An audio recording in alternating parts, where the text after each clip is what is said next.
Hai pemirsa, kali ini kita sudah sampai ya di Jembatan Barelang 1. Ini nih, jembatan ikoniknya Batam. Perjalanan indah saya di Batam masih berlanjut. Wah, pemirsa ini nih pemandangan ya di dalam menara pandang tempat ini. Tuh, di sana tuh kita bisa melihat pemandangan Batam secara 360 derajat. Kota ini terkenal akan keindahan pantai dan beragam pulau menarik. Ini dia kapalnya. Ada begitu banyak orang yang menyempatkan untuk datang kemari hanya untuk mencoba beragam kuliner khas Melayu di pulau ini. Tentunya, setiap sudut kota punya cerita dan keunikannya sendiri. Inilah Batam, kota industri, bandar dunia madani.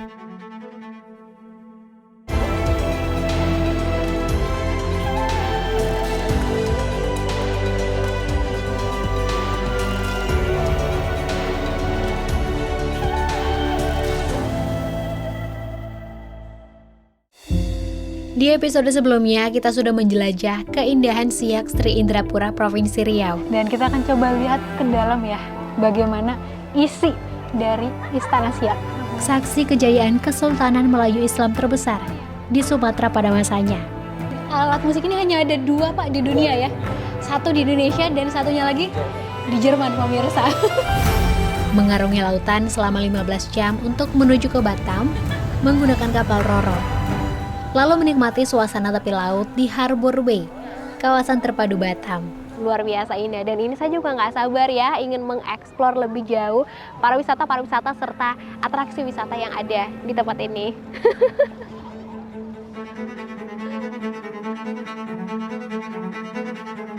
Nah, untuk mengenal kota ini lebih dekat, kita awali perjalanan kali ini dari Masjid Jabal Arafah. Nah, masjid ini memiliki sebuah menara pandang dan menjadi salah satu lokasi ya untuk menyaksikan pemandangan kota Batam secara 360 derajat.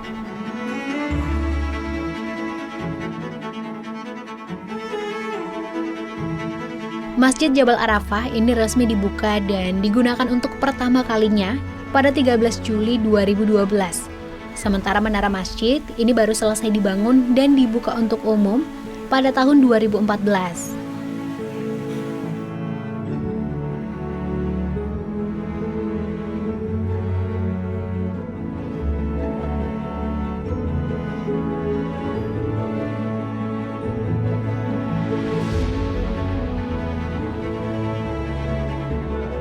Wah, pemirsa ini nih pemandangan ya di dalam menara pandang tempat ini. Tuh, di sana tuh kita bisa melihat pemandangan Batam secara 360 derajat. Wah.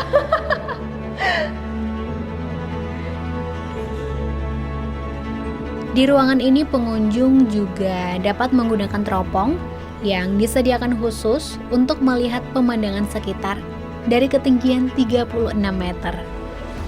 Pemirsa, dari sini tuh ya, apalagi menggunakan teropong seperti ini ya, itu kita bisa lihat ternyata di sana itu ada negara Singapura, dan kalau menggunakan teropong ini kita bisa lihat dengan lebih jelas ya pemandangan negara Singapura di sana. Kemudian di sana itu ada begitu banyak kapal-kapal yang sedang berlayar ya. Dan ini saya juga mau tunjukin ya sisi lain di bagian tempat ini. Nih, di sini kita bisa melihat sisi lain pemandangan kota Batam yang begitu indah. Tuh pemirsa. Wah, indah sekali ya.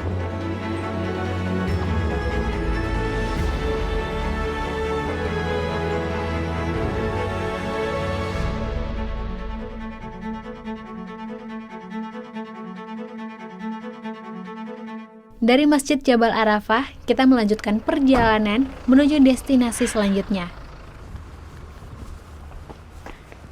Dan saat ini saya juga sudah berada di Museum Raja Ali Haji.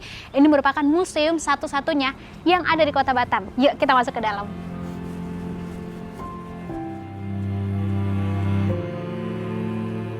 Nama Raja Ali Haji pada museum ini diambil dari nama pahlawan nasional ya, yang berasal dari Kepulauan Riau, sekaligus penulis Gurindam 12.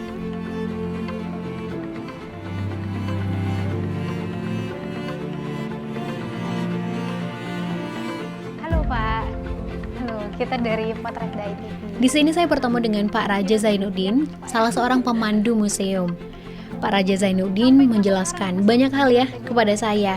Sini kayaknya lebih ke Jadi pada masa Kesultanan Riau Lingga, Batam pertama kali dipimpin oleh Raja Isa. Nama betulnya itu Raja Isa, nama timang-timangannya dari kecil tuh Nong Isa, sehingga Nong kecepatan lidah menyebut Nongsa. akhirnya jadi Nongsa. Oh. Itulah nama kampung yang namanya Nongsa itu bermula dari nama Raja Isa. Ialah pemimpin pertama di Batam. Jadi oleh pemerintah kota Batam, 18 Desember semasa dia diangkat menjadi Amir di Batam pada masa kerajaan, tanggal 18 Desember itu dijadikan acuan sebagai awal hari jadi pemerintahan kota Batam. Sehingga hari jadi kota Batam itu dihitung sejak 18 Desember 1829. Di masa penjajahan Belanda, Museum ini sendiri berisikan koleksi-koleksi peninggalan serta sejarah perjalanan Batam ya, sejak masa Kesultanan Riau Lingga hingga saat ini.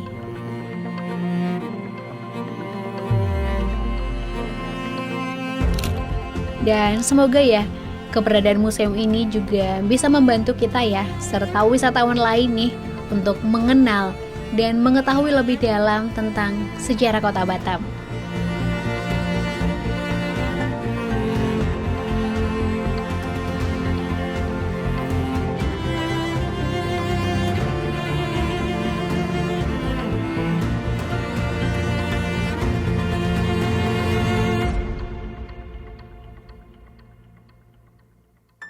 Dari Museum Batam Raja Ali Haji, saya menuju jembatan ikoniknya kota Batam, Jembatan Barelang. Hai pemirsa, kali ini kita sudah sampai ya di Jembatan Barelang 1. Ini nih, jembatan ikoniknya Batam. Nah, jadi sebenarnya nama asli dari jembatan ini adalah Jembatan Tengku Fisabilillah, tapi masyarakat sering menamainya sebagai Jembatan Habibie. Ya, ini sebagai bentuk penghormatan bahwa Habibie adalah orang yang memprakarsai dibangunnya jembatan ini. Nah, selain Jembatan 1, sebenarnya ada 6 rangkaian jembatan ya pemirsa di sini ya. Dan jembatan ini menghubungkan mulai dari Pulau Batam, Pulau Tonton, Nipah, Setoko, Rempang, Galang, hingga ke Pulau Galang Baru. Dan di bawah Jembatan Barelang 1 ini ada beragam atraksi wisata. Tapi tak hanya itu ya, lokasi tempat saya berdiri saat ini juga begitu banyak wisatawan yang menyempatkan waktu untuk bersuah foto ya dengan background Jembatan Barelang 1. Oh ya pemirsa, tahun 1970, Batam dikembangkan sebagai basis logistik dan operasional industri minyak dan gas oleh Pertamina. Kemudian tahun 1973, pembangunan Batam dipercayakan kepada Otorita Batam, atau sekarang kita kenal sebagai Badan Pengusahaan Batam atau BP Batam. Nah, lembaga ini bertugas untuk mengelola, mengembangkan, dan membangun Free Trade Zone Batam. Nah, Jembatan Barelang ini dibangun untuk memperluas wilayah kerja Otorita Batam sebagai kawasan industri terpadu. Jembatan ini diprakarsai oleh B.J. Habibie, Ketua Otorita Batam yang ketiga, pada tahun 1992 hingga 1998.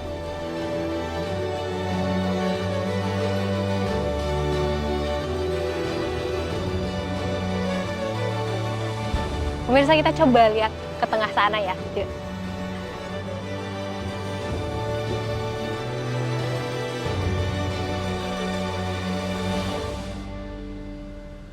Pemirsa, ini kita sudah berada di tengah Jembatan Barelang ya. Ternyata tak hanya di sana, tapi di sini ada begitu banyak wisatawan juga yang mengabadikan tempat ini untuk bersuah foto ya. Dan di situ, di sekitaran kita itu ada begitu banyak pulau-pulau kecil juga ya. Wah, bener-bener ya, Batam bener-bener luar biasa.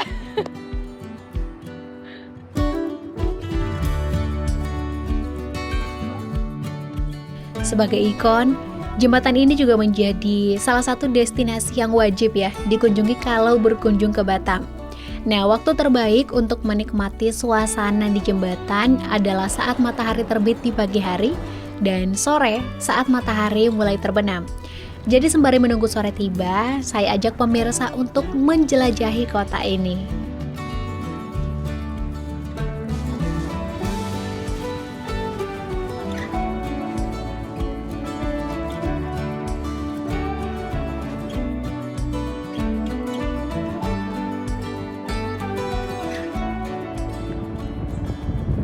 lagi ada di Kampung Nelayan ya. Ini letaknya di bawah jembatan Barelang 2 nih di sana. Dan dari sini kita bisa melihat sudut lain dari jembatan Barelang 1. Itu dia.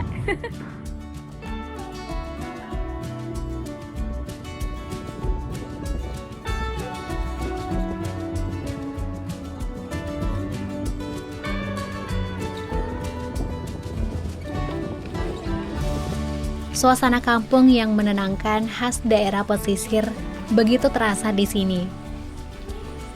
Tempat ini merupakan salah satu pemukiman nelayan tradisional di mana mayoritas masyarakatnya ini berasal dari suku Melayu.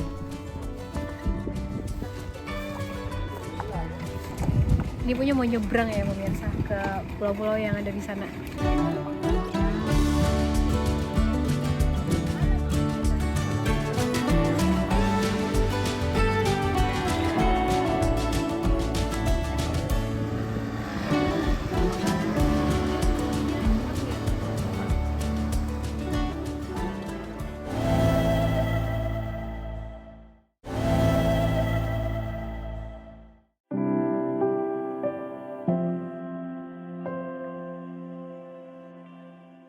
Dari jembatan 2, kita menuju jembatan 6. Dalam perjalanan kita akan melewati jembatan 3, jembatan 4, dan jembatan 5 yang menurut saya memiliki salah satu pemandangan yang indah. Saya benar-benar dibuat kagum ya dengan panorama di sekitarnya. Penamaan dari keenam jembatan ini itu diambil dari nama-nama raja atau tokoh yang berkuasa di Kerajaan Melayu Riau pada abad ke-15 hingga 18, seperti Tengku Visabilillah, kemudian Narasinga, Raja Ali Haji, Sultan Zainal Abidin, Tuanku Tan Busai, serta Raja Keci.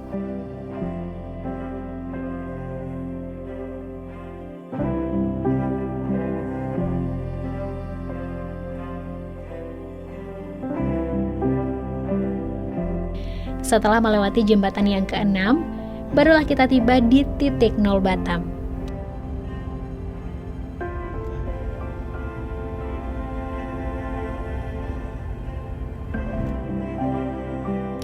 Kalau sudah menginjakkan kaki di Tugu 0 Batam, belum lengkap rasanya kalau tidak berkunjung ke Pantai Cakang, batas akhir untuk menyusuri jembatan Barelang, sekaligus jalur darat yang dapat dilalui kendaraan. Dari Tugu 0 Batam, jaraknya hanya sekitar 800 meter.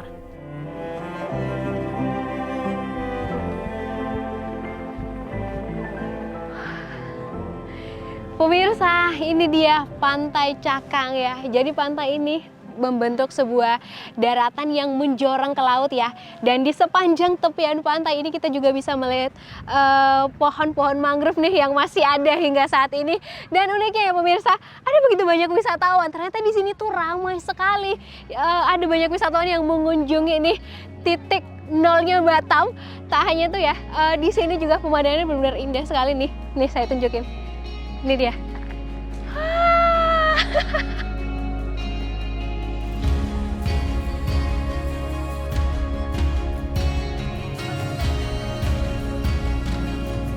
Untuk pemirsa yang ingin berkunjung ke pantai ini, cukup membayar Rp10.000 per orangnya. Lokasinya memang cukup sederhana ya, karena masih dikelola secara swadaya oleh masyarakat setempat.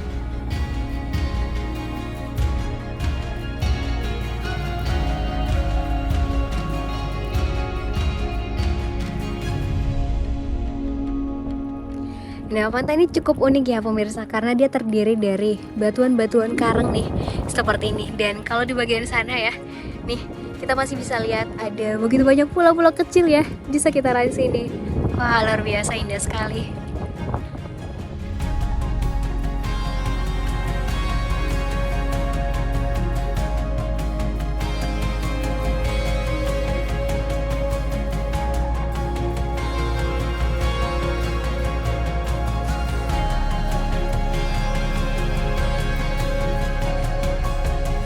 Pemirsa, ini saya ketemu dengan beberapa pengunjung ya di pantai ini.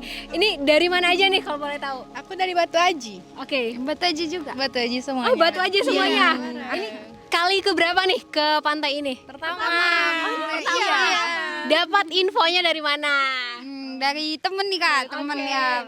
Terus gimana nih? Sesuai ekspektasi nggak sih setelah datang ke pantai ini? Bagus. Bagus. Iya. Rekomen ya berarti ke pemirsa? Sangat rekomen. Oke, boleh say hi dong ke kamera? Hai.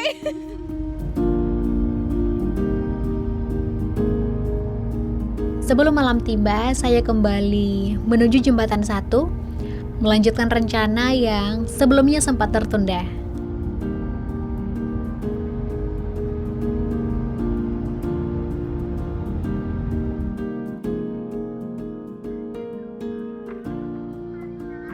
Pemirsa, kita sudah ada di bawah jembatan Barelang 1 ya, dan sesaat lagi saya juga akan mencoba atraksi wisata air yang ada di tempat ini. Nah, lokasinya ada di sana tuh, tepat di samping kiri jembatan Barelang. Yuk kita turun ke bawah.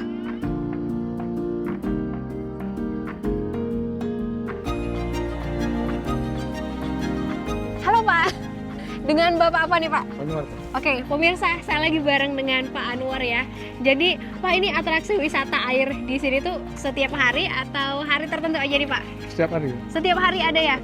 Biasanya dari pukul berapa sampai pukul berapa aja nih, Pak? Dari pukul 7 udah ada. Dari pukul 7. Pukul 6 sore. Untuk biaya berapa nih, Pak? Biasa untuk per pengunjung ya? Per pengunjung kita kan per ketinggalan itu variasi lah. Berapaan tuh, Pak? Lokal kita 25. Oke, lokal 25. Mutarnya di bawah foto-foto lah. Kalau di pulau 50. Oke, berarti kalau muter di bawah jembatan tuh 25, tapi kalau sampai ke pulau 50 ya, Pak? Lokal.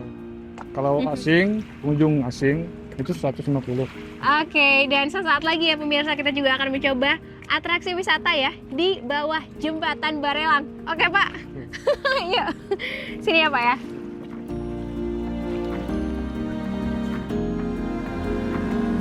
Wah pemirsa, saat ini kita ada di bawah jembatan Barelang tuh, itu di sana. Wah, dan sebentar lagi kita juga akan menuju ke pulau-pulau di sekitar sini ya. Mungkin di bagian sana. Pulau apa Pak namanya? Pulau Angkar. Angkar. Iya. Pulau Angkar pemirsa, tuh di sana. Kota Batam memang unik, terdiri dari 300 lebih pulau besar dan juga pulau kecil. Dan pemirsa, di sini ada teman-teman yang lagi main jet ski juga tuh. Wah, luar biasa.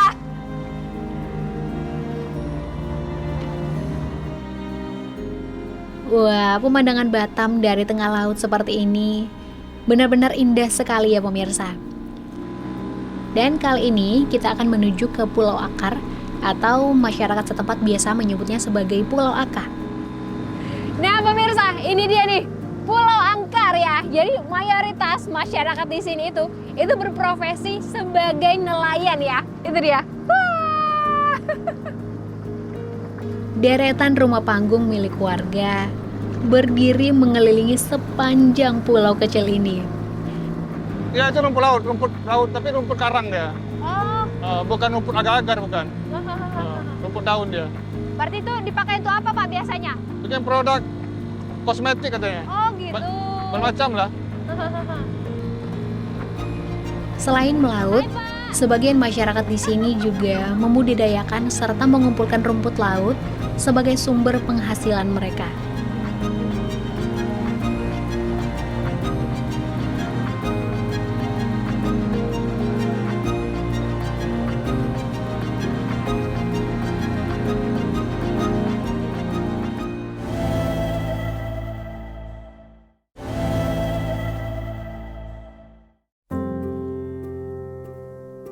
Pagi ini suasana terasa berbeda.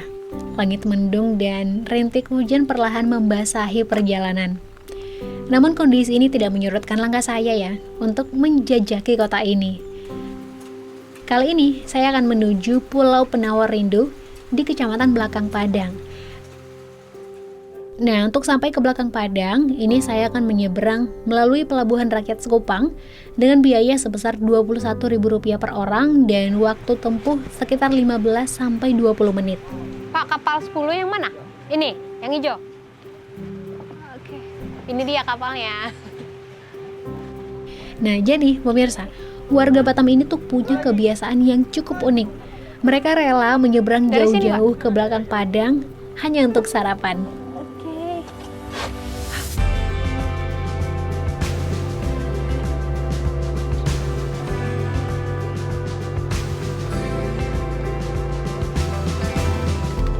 Pemirsa, akhirnya setelah sekitar 20 menit perjalanan kita sampai juga di Pulau Penawar Rindu. Ini dia.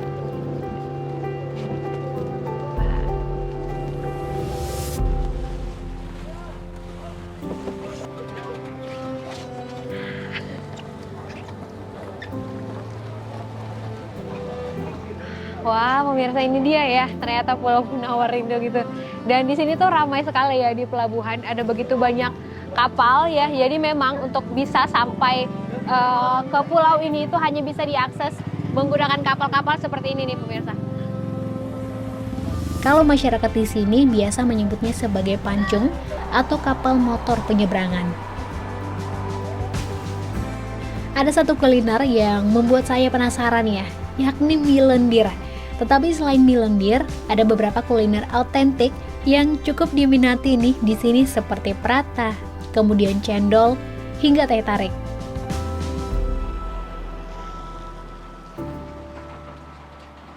Nah, ini dia nih pemirsa, suasana kampungnya tuh ya. Dan kalau di sini tuh, masyarakat di sini tuh kebanyakan masih menggunakan transportasi berupa becak-becak seperti ini nih selama berada di sini. Yuk kita coba lihat lebih jauh ke sana.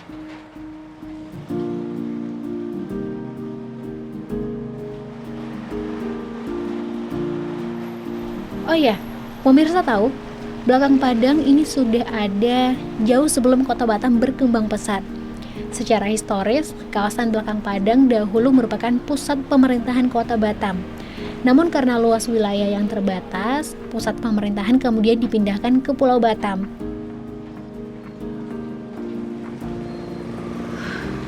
Pemirsa, sayang sekali ya, kita sudah sampai di sini dan ternyata semua tempat yang menjual makanan khas dari daerah ini tutup semuanya. Kebetulan memang bertepatan hari ini sedang Imlek ya. Ya, sayang sekali ya kita tidak beruntung hari ini.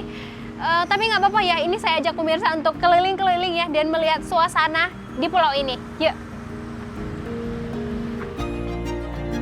Sayang sekali ya pemirsa, sepertinya saya datang di waktu yang kurang tepat nih kali ini.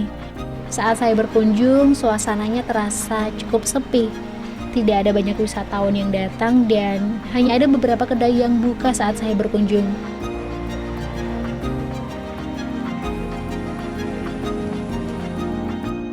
Secara geografis, pulau ini berada di antara Pulau Batam dan juga negara Singapura.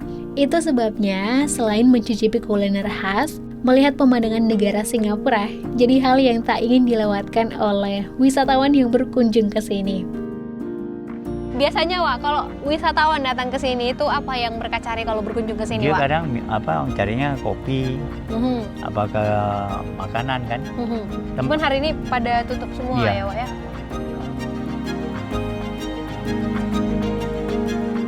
Nah itu dia ya pemirsa, puas menikmati suasana, saya memutuskan untuk kembali ke Pulau Batam. Semoga ada kesempatan lain untuk saya bisa berkunjung kembali ke pulau yang dirindukan, Pulau Penawar Rindu.